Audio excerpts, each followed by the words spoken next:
Now let's move on to the sixth checkpoint.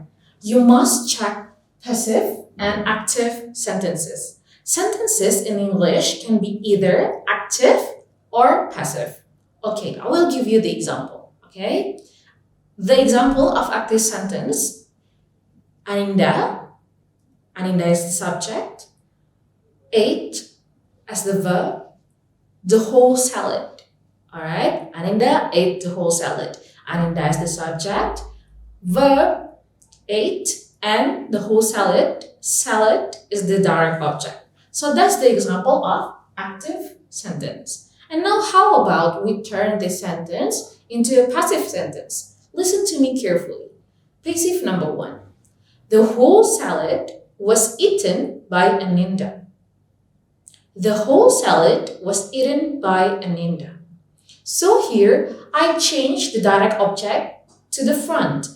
The whole salad as the subject. Instead of using Aninda as the subject, I change the direct object, the whole salad, to the front, which makes them as the subject. The whole salad is now the subject. Now, the verb is was eaten. Was eaten. Right? Earlier, I said Aninda ate. However, here it is changed to was eaten. It becomes the verb. Yeah, the changing of verb. And then followed by Aninda. By Aninda here functions as object of preposition. So that's the example of passive voice, number 1. When we use object of preposition and we change the subject into an object of preposition. However, there is another example of passive voice in which you are not expected to change the subject to an object of preposition. Listen to me carefully.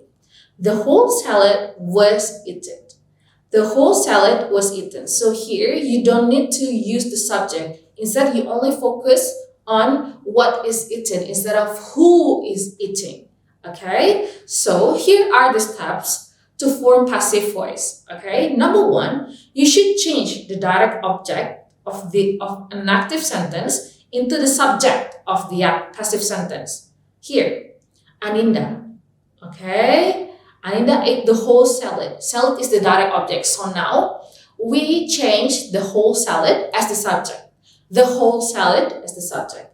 The second one, change the verb to include a form of be and the past participle of the active verb. Okay, remember, the active voice sounds like this. Aninda ate the whole salad. However, when we change the verb to include a form of be and the past participle of the active verb, Aninda ate. So now we change it to the passive voice. The subject, remember, we already changed it. The whole salad include the form of be, was. Yeah, it is was because the form of the active sentence is in the past, in past tense. So the be must be in past tense as well. The whole salad was plus past participle. The salad was eaten. Okay, by Aninda. And Aninda as the object of preposition. Okay, and then after that, let the active sentence subject or place it after the preposition by. So this is up to you if you want to use subject from the active sentence and change it to object of preposition. That's fine, but if you don't want to use it, that's fine as well. Okay, so I will give you the model of the question in PTESOL. All right. The answer was new by most of the class. The answer was new by most of the class. The answer A was new, B by C, most of the C class. So what is wrong with the sentence? Remember rule number 2. When you change an active sentence to a passive voice, you should change the verb to include a form of be. Yeah, the answer was. All right, the answer was. Okay, they already include the be, followed by new. New. Remember, when you want to change active sentence to a passive voice, after be, it must be followed by a past participle of the active verb? The answer was new. New is not the form of past participle. It is the past form, but not the past participle. The past participle form is known. Alright, so the correct answer is supposed to be the answer was known by most of the class. Okay, so you should choose the option B because was new is incorrect. The correct one is was known. Okay, that's for active and passive sentence. And now let's move on to the 7 checkpoints. You should be careful and you should be aware of prepositions and Alright, well, now let's move on to the 7th checkpoint. Here, you must check the prepositions. Okay, check prepositions and prepositional phrases. Okay, a prepositional consists of a preposition and an object. The object in a prepositional phrase can be one of the following noun structure. For example, as preposition as a noun. Phrase, I sat by my mother. My mother is a noun phrase, which the form is prepositional. Okay? The second one is pronoun. I sat by her. Okay? But the phrase is in the form of gerund. For example, she entertains herself by reading. And the noun clause, I could tell from what you said. What you said is a prepositional phrases. Okay? Noun clause in a form of noun clause that you are not happy. So that's the example of phrases and prepositional phrases. Okay, some prepositions contain more than one word, which is called as compound prepositions. For example, according to is counted as a compound preposition. According to Mac, Dolores will be late. So according to is a compound preposition. And aside from compound preposition, some prepositions contain more than like a combination. For example, a certain verb plus preposition. Yeah, they usually have special meanings and you need to understand this. All right. For example, looked up. Looked up. Jane looked up the word in the dictionary. It looked up is a combination of verb looked plus preposition up. Okay, that's for verb plus preposition. But how about adjective plus preposition? Well, it is very common also. For example, she is capable of. Capable is an adjective followed by a preposition of. She is capable of almost anything. Okay? The example of the question is like this. Listen carefully, all right? In yesterday's class, Professor Cummings talked, blah, blah, blah, the discovery of gold in California in the 180s. Okay, 180s. Now, the answer choices are A, for, B, in, C, at, D, about. So here is the certain verb plus prepositions combination, just like what I just explained earlier.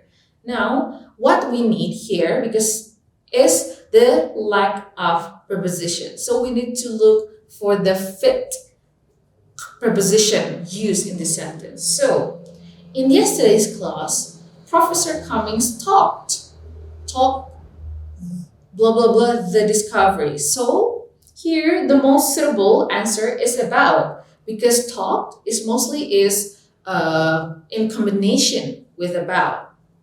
Okay, so that's for prepositions and prepositional phrases. Now, let's move on to the 8th checkpoint. 8th checkpoint is check main and subordinate clauses markers. So, what is it about? Well, all English sentences contain at least one main clause. Remember? One main clause. A main clause contains a subject and a verb and can stand alone as a sentence. For example, Karina has a new coat. Well, it can stand by themselves as a sentence. It's a main clause. It consists of subject and verb. Okay, that's the main clause. And this sentence can stand alone. But let's compare to this one. Although Karina has a new coat, that is the example of subordinate clause because we add the clause marker, which is although. Subordinate clause because we add the subordinate marker. Remember, although Karina has a new coat, remember, to find this kind of subordinate clause, just try to find the meaning here. Karina has a new coat. Well, we understand Karina has a new coat. But how about when I say, although Karina has a new coat, you are expecting for something, right? So it means that this is a subordinate clause that cannot stand alone like a main clause. Remember that, all right? Many English sentences also contain subordinate clauses not only with using although. For example, noun clause as a direct object. I like, the noun clause is what you say. The clause marker is what. Here is a noun clause functioning as a direct object. Okay? And then the second one that's for noun clause. The second one is adjective clause. I like the book that you gave to me. I like the book that you gave to me. So here, the adjective clause, all right, add more explanation about the book. What do I like? What kind of book I like? Well, I like the book that you gave me. The clause marker is from that. Here, when you only say that you gave me, it will not have any meanings. However, it needs a main clause. Remember? It needs a main clause. So, I like the book. Well, that's the main clause. And the subordinate clause is that you gave me, which is here is in the form of adjective clause and functioning to describe the book. Okay? The next example is the adverb clause, which is also part of adverb, which is also part of subordinate clause. For example, Jack will call you as soon as he gets home. Jack will call you as soon as he gets home. Here, as soon as is the marker for the subordinate clause, which is the adverb clause, okay, that defines the time when, right? Jack will call you as soon as he gets home. So, adverb clause telling when Jack will call. That's the sign of adverb clause. It explains the time, and also here, this sentence use as soon as. So here, the subordinate clause is as soon as he gets home. Okay? So those are the examples of subordinate clause. I will give you now the example of the model question in PTESOL test. Larry will drive his car to New York even although he would rather fly. Larry will drive his car to New York even although he would rather fly. Do you spot something off? Do you listen to something off? Well, Larry will drive, that's A, his car to as B, and then New York, even although C, he would rather D, fly. So, which one is the incorrect? Okay, I will tell you. Here, the wrong sentence here is the wrong of clause marker because the clause marker has extra parts.